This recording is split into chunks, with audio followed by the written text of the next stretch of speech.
Welcome everybody to basic drawing class, and these classes are geared to the beginner drawer. So some of you are already excellent drawing, sketching people might find it boring and redundant. I hope not, but just think of it as a review. We're going to start with the very basics, and of course there's many more things that we could say, but I'm just going to hit the highlights as we go along. The first lesson will be on line, shape, and form. The second one will deal with perspective. The third one will deal with drawing animals, and the fourth one will deal with drawing people. So we're going to start today with all of those, all of you who have said, I can't draw, because anyone can draw. And I want to prove it to you. And if I have gone over the materials in a written email, so we won't take time to do that today. So I'm going to use the 3B pencil just because it makes a nice dark line, and the explanation of that is in your written materials. So first of all, and you can choose any pencil you like, but I'm going to just ask you to draw me a point. Then draw me a straight line, just a short straight line, and then a curved line.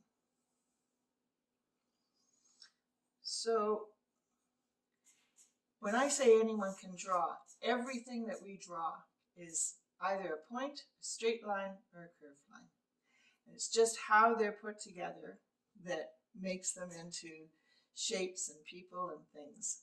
So for example, we use a curved line, and we put a straight line beside it, and then we maybe put a circle on top. Maybe we'll put an oval here, a circle here, another circle here.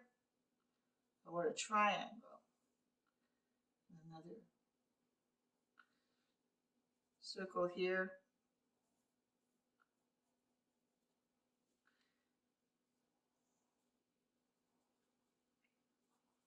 And we've got something. So everything, basic, point, straight line, or curve, you can all make that.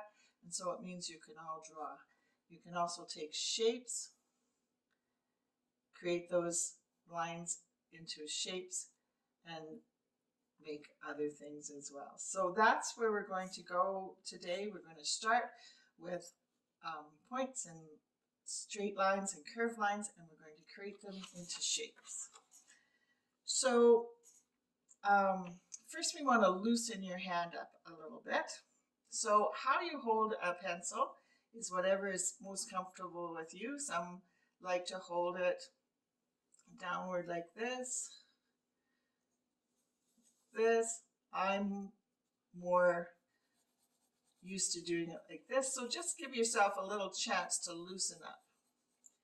You can give me some squiggles, and some circles, and some loose organic lines, and just relax your hand and just let those shapes come.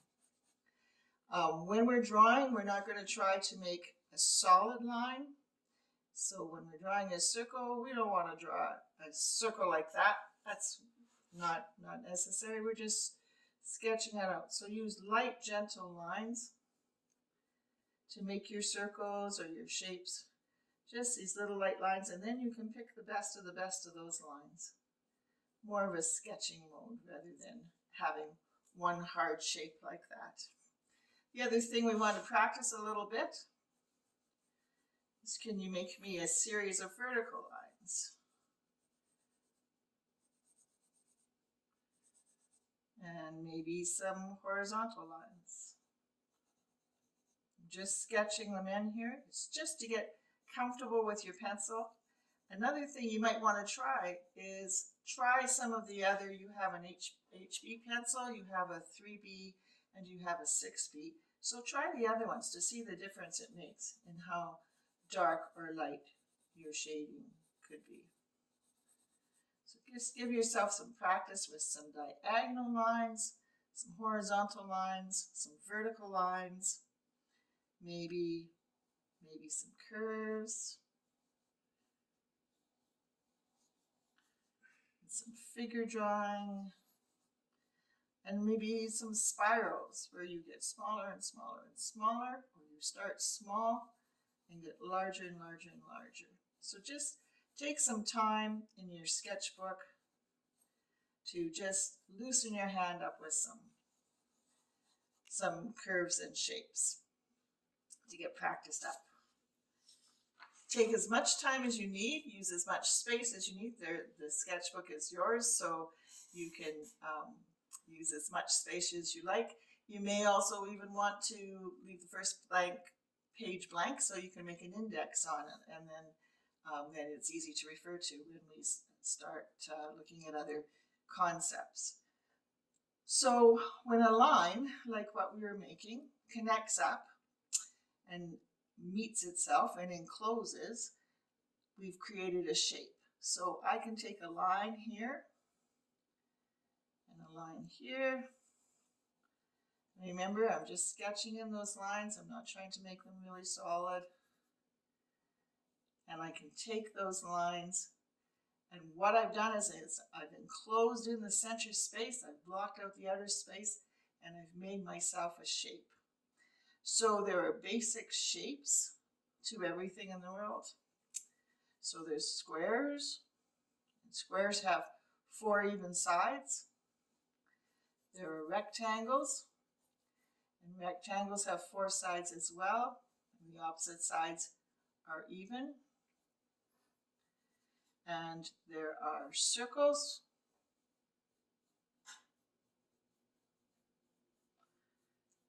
and there are triangles.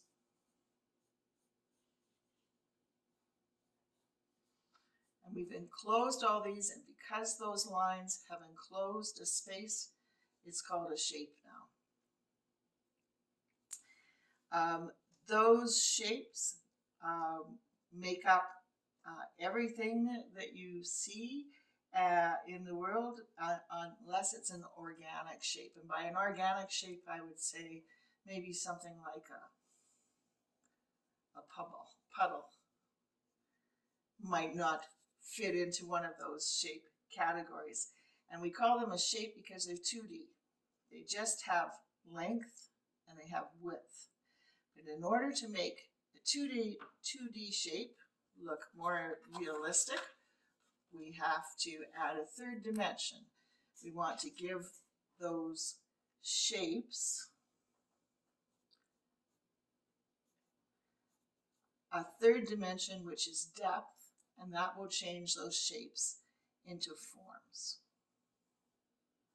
So we'll start with the square because it's sort of the easiest to see. With your square, 4 even sides. Just for standard making something 3D, if you think of the vertical lines, always need to match the edge of your paper. And in this instance, because we're not dealing with perspective yet, the horizontal lines also match the edge of your paper. Then you can add a diagonal line here, and the same angle here, and the same angle here. Now again, all the vertical lines have to match the edge of your paper, so that tells you how straight it should be. The horizontal lines also have to match the edge, so it's straight across, even with the edge of your paper. And suddenly you've taken that shape of a square and you've turned it into the form of a cube. We can do the same for a rectangle. Here's our even sides, and the 2 sides which match the side of your paper. The top and bottom, your horizontal lines will match the top and bottom of your paper. And choose an angle and have that same angle come from those 3 corners, straight up and down to again match, and straight across. And you've changed your rectangle also into a form. For something like a circle, because we want to change it into a sphere, the way you would handle that is to shade it in. So we're going to add shade to this.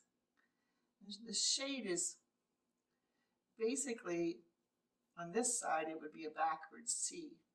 And I'm shading that in, and that will help to create the idea of a sphere.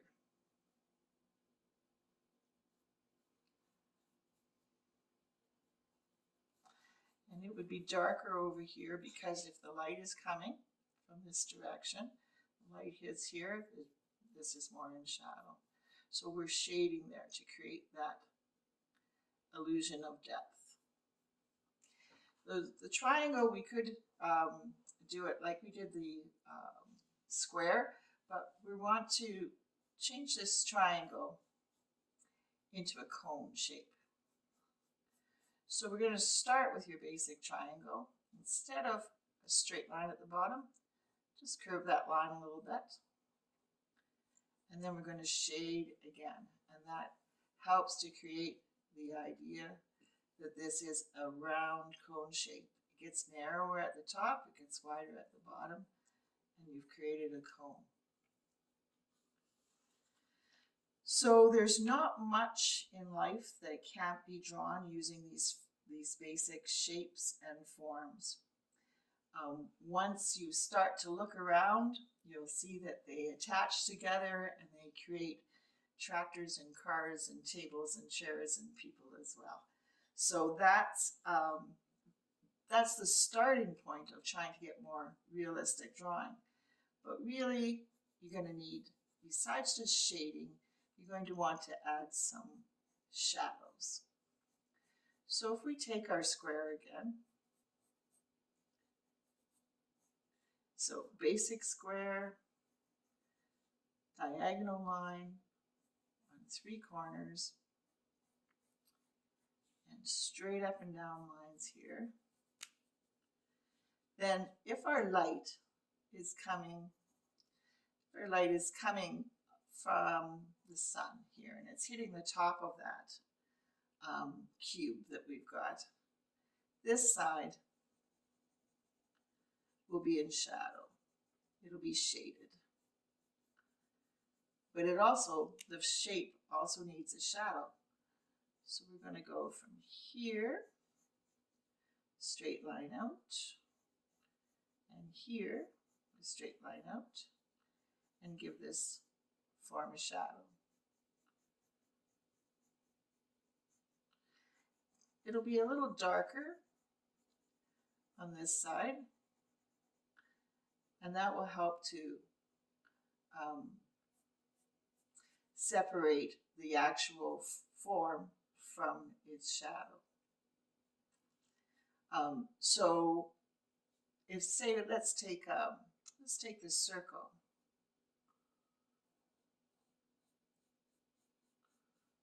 I'm going to sketch in a circle. We're going to add that shading to make it into a sphere, to give it a form. And now it needs a shadow. So if my sun is again coming here from this side, just right at the bottom where that circle meets whatever it's sitting on, we have that circle, that shadow come. And we can just mark out that shadow, give it a little rounded edge. And at the bottom, it will be a little darker right on our form, so that we can see that it is separate from what we would call the cast shadow. So this cast shadow is formed by the light source. In the instance of a cone, I'm going to curve the bottom, take my basic triangle and curve the bottom, shade in the shape to create a form, the form of a cone. And then This one,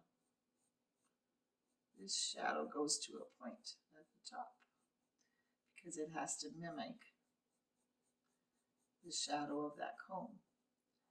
Again, to be able to tell the difference, we'll just darken here.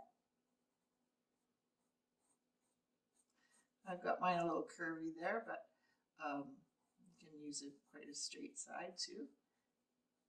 Now, length of shadow. How do you determine the length of shadow? You determine the length of your shadow by where the sun is. So if the sun is more angled down this way, it's giving a shorter shadow. And if it's coming straight across, it's a longer shadow. It's like what happens when you go for a walk and at different times of day your shadow is a different length. Now we've got this rectangle, but rather than saying a rectangle, doing it just like a square, let's take our rectangle and do the same. We've got two straight sides. I'm going to curve the bottom and give it a curve at the top the same way, and maybe just plant yourself a nice oval. It's almost like a elliptical shape there. It's pointy on each edge because it's going to the edge of those lines, and we can change that rectangle into a cylinder. And cylinders are quite handy because you see them a lot in nature, but they are like the circle and the cone in that they need shading to give that look of 3D depth. And then from there they need their shadow coming out. So you have to picture, where is that bottom of that cone going to be? And we'll give it a shadow as well. So you can see now we're starting to build up kind of a repertoire of shapes, and it's how you put them together. So just as an example of that change in the angle of the light, for a square, for example, this one is coming down and it's made just a short shadow. If my square, same size of square roughly,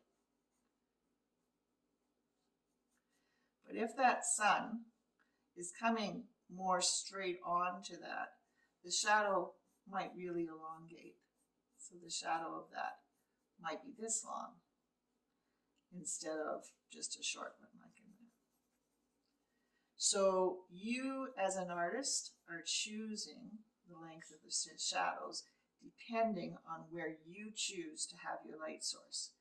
When we're talking light source, in these kind of drawings, we're talking a single light source, because in real life, light sources can be quite complicated. In a room, you might have the light source from the window, a light source from a lamp, a light source from the overhead light as well. So there can be 3 different light sources affecting your shadows. But we're going to work our way through simple shapes first, just to get the basics in. And remember, there's so much more that you can learn, and I'm always learning as well.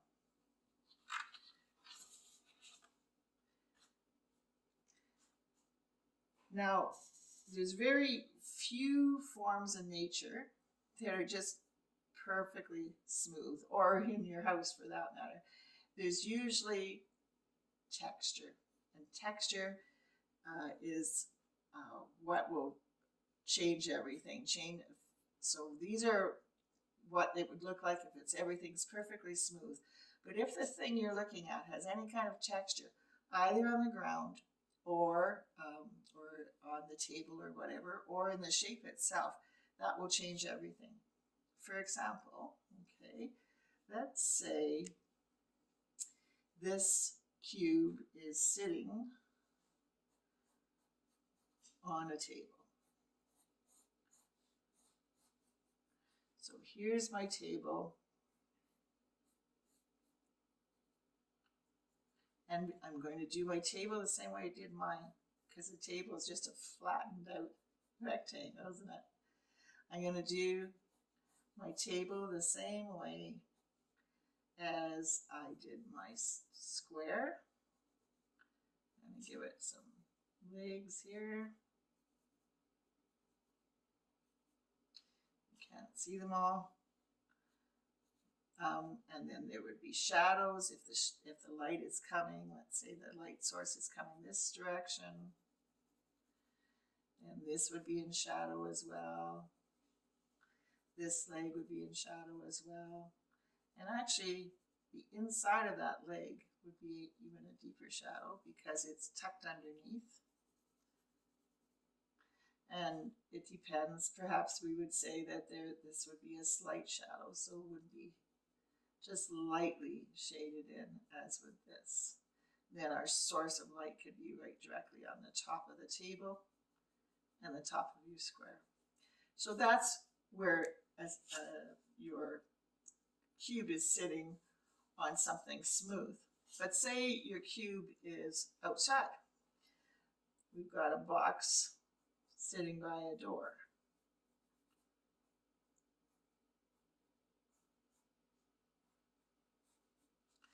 So it's snowy, because it's Manitoba, and there's snow here.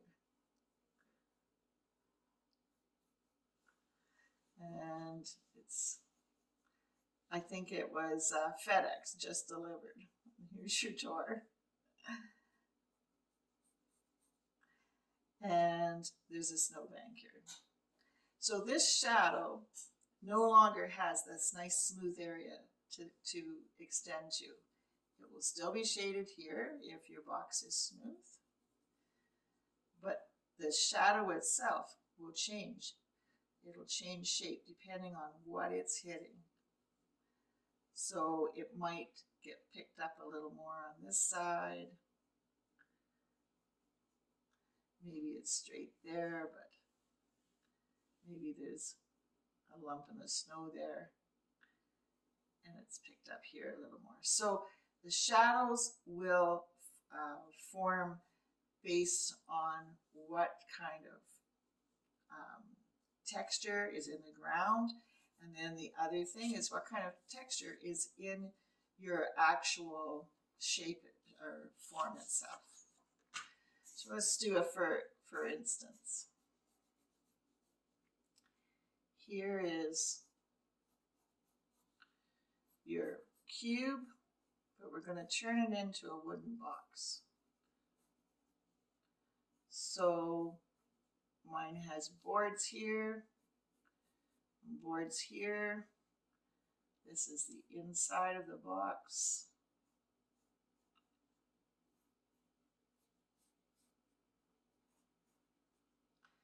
It's got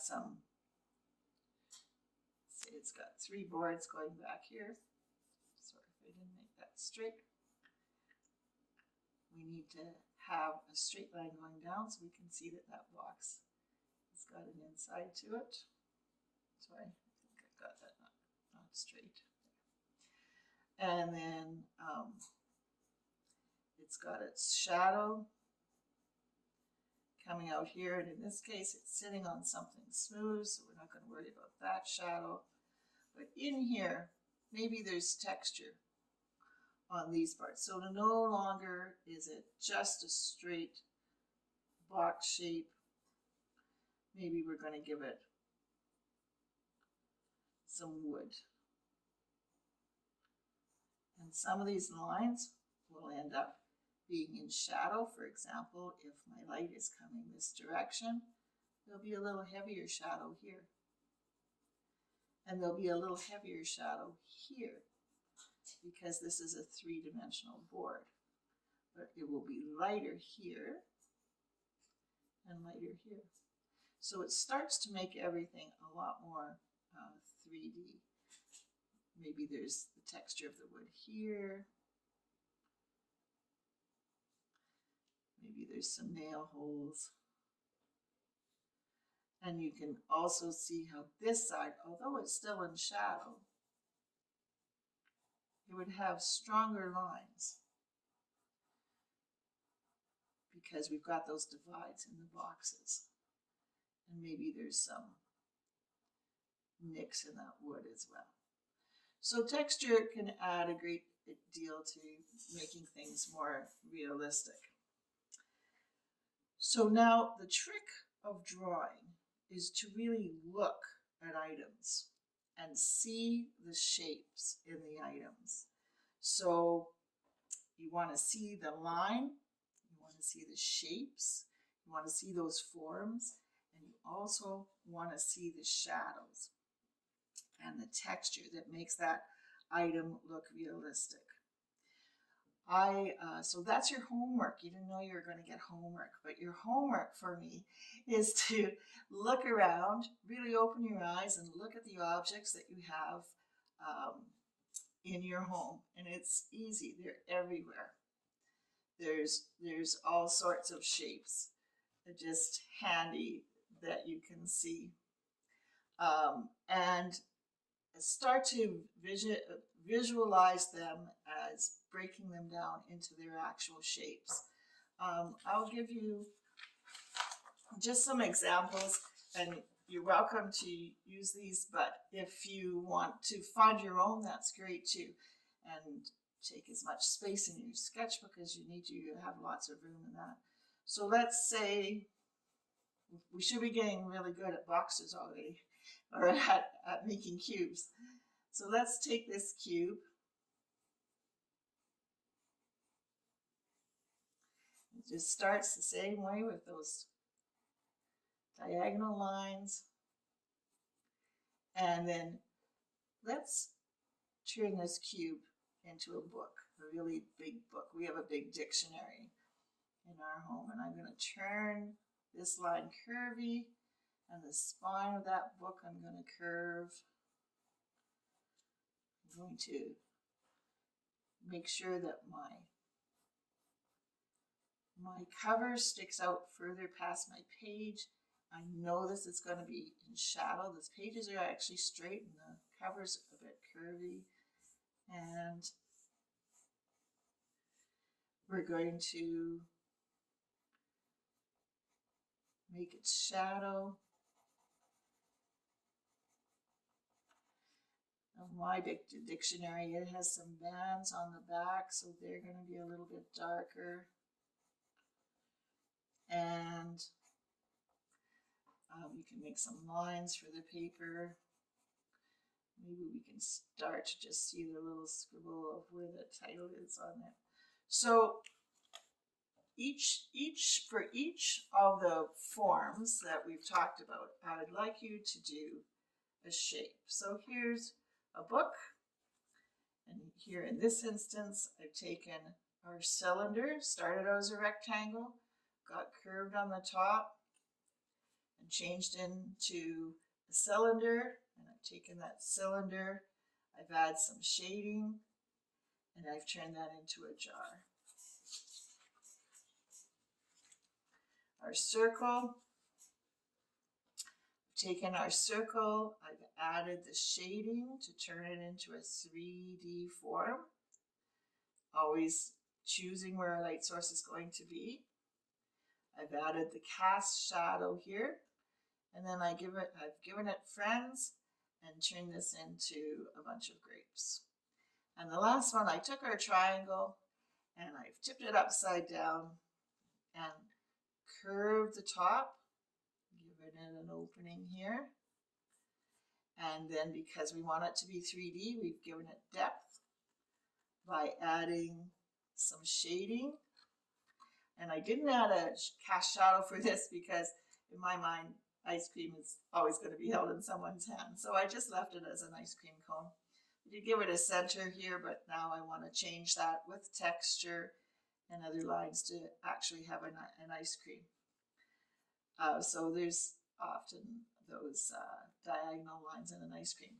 So I hope you can look around this week, see things that will in your mind start to change into being a line, a curved line, a point, or the shapes, or into an actual form, and how those fit together to make objects in our home. sketch away. I hope you have a fun time sketching this week, and our next lesson will be on perspective. You may want to have a ruler handy for that. Sometimes that's helpful. Thanks very much for watching.